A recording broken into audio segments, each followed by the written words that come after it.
Lil of Rock Church Ministries. Proclaim, portray, and point. Create in me a clean heart and purify me. Create in me a clean heart so I may worship thee. Everybody say yeah. Create in me a clean heart. Say purify me.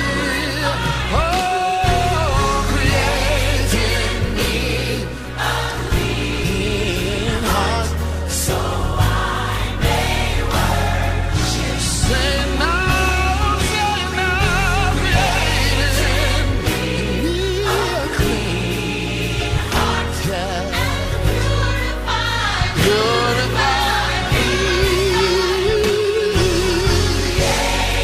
Twatangiye n'urukurikirane rw'amazaburi twerekana ibibi n'umuvumo n'urubanza biri ku muntu atari umugongo Kristo. Iyi Zaburi 112 itwereka igihushane n'ivyiza bishikira umugororotsi, n'ivyiza bishikira uwizigiye Kristo, n'ivyiza bishikira uwizeye Imana. Zaburi 112 ni zaburi ryoshe cyane, ni zaburi idasanzwe rwose, iryoshe gusoma. Mbere umuhinga w'umucuraranzi Mozart akaba yarakoze umuziki udasanzwe uje ni Zaburi 112. Iyi zaburi ni zaburi itwibuza kandi zaburi ya mbere itubwira ingene hahiriwe umuntu yubaha Uhoraho. Uhoraho nawe nushira ku mutima we wose ivyagezwe vy'Uhoraho. Iyi zaburi twibutsa kandi cyo twita la beatitude, ubuhigwe Yesu ahava akavuga muri Matayo 5. Iyi ni zaburi iryoshe kose cyane, igamije kudutera intege yuko hari impera idasanzwe iyo umuntu ashize umutima we kuhoraho no kuvyagezwe vy'Uhoraho, abagize guhitamo kwa mbere kwiza kandi kuzomwamira imbuto zidasanzwe. Haleluya. Harahiri Uhoraho agahimbagwa cyane n'ivyagezwe vyiwe. Uruvyaro rwiwe ruzoba abanyenkomezi mw'isi, umuryango w'abatunganye uzohabwa umugisha. Ubutunzi n'ubukire biri mu rugo rwiwe, ugororoka kwiwe kwa mahehe bidashira. Abatunganye umuco ubakira mu mwijima, wakira umunyabuntu yuzuye imbabazi kandi umugororotsi.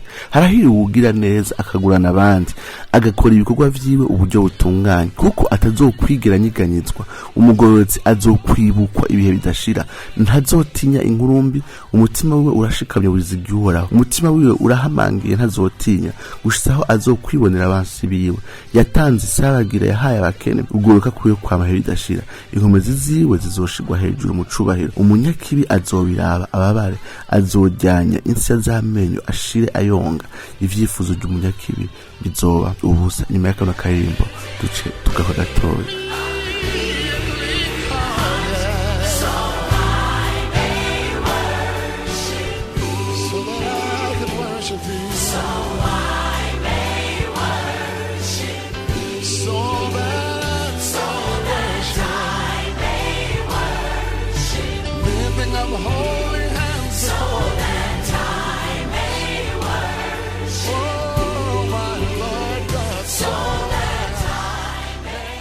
Hari ibintu bidasanzwe tubona muri no zaburi, nuko ubuzima bw'umugororotsi ari ubuzima butotaye kandi burimo imigisha myinshi.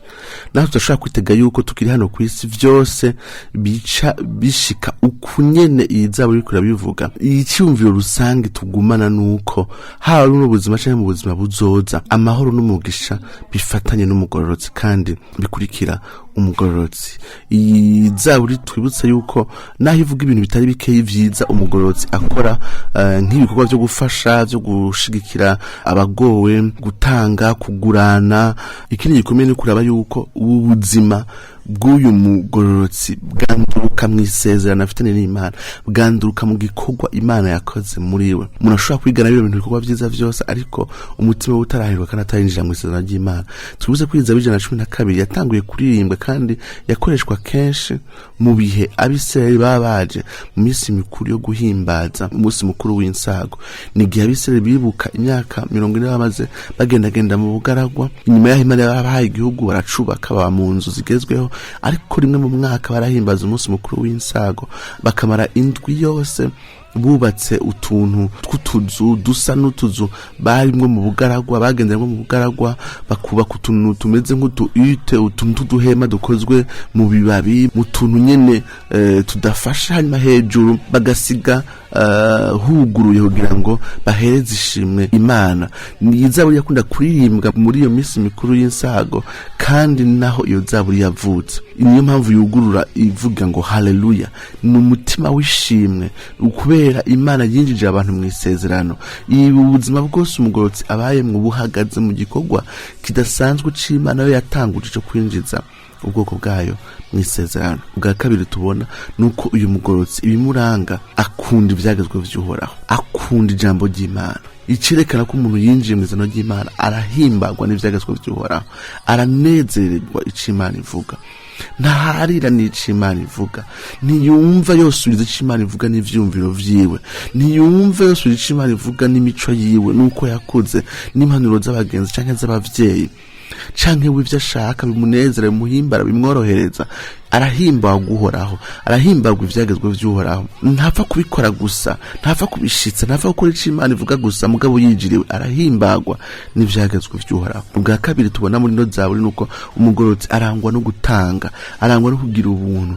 Hasuye amajambo jana na miséricorde na clémence na bonté no gutanga, kuko yaragiriwe ubuntu, yakiriye vyinshi, yahawe vyinshi. Warashaka iyi zaburi amajambo amwe azohava asubirwamo na Paulo hariya mu cete cya Korinto, ariko arahamagarira abera gutanga, ariko aravuga ikintu je na generosité. Acagaruka kuri uburongo w'icenda ngo yatanze isaragire yahaye abakene, mugabo akawaplika ku Mana, ngene Imana ariyo itanga isaragire, ariyo iha abakene. Uguruka kwayo kwa mahebe bidashira. Aya majambo muri zaburi umurongo w'icenda Paulo ayahereza ku Mana kugira ngo yerekane ko Imana ariyo muhanyi wa mbere, ariyo ya mbere itanga isaragire.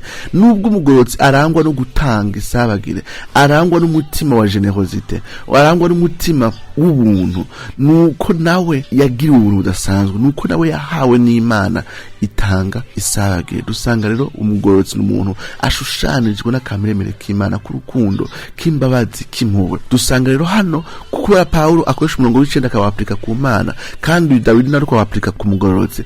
Dusanga hano ko umugorotsi n'Imana hari isano ridasanzwe. Umugorotsi n'umuntu yigana Imana mu mutima wahinduwe na Mpwemu Yera, kandi umutima wagiriwe ubuntu, hanyuma ubuzima bwiwe bugashushanywa n'Imana mu rukundo, mu mbabazi, mu mpuhwe, mu kugira neza. Dusanga rero iyi zaburi idutera intege cyane ubwo buzima ko bufise impera idasanzwe. Ubwa mbere, ubwo buzima ntubamwo kubera wifuza impera, ahubwo ubamwo kubera wagiriwe ubuntu budasanzwe. Ariko kandi murabe, tugira ubuntu budasanzwe hanyuma tukagira ubuntu, twagira ubuntu tugahabwa impera. Ni igitangaza kidasanzwe, n'ubuzima budasanzwe, n'ubuzima bw'umugisha. Nize kuri zaburi yabaheza kubandanya mu rushanywa n'Imana, kuko Yesu yavuze ati mube agabure nk'uko so mu ijuru aragabura.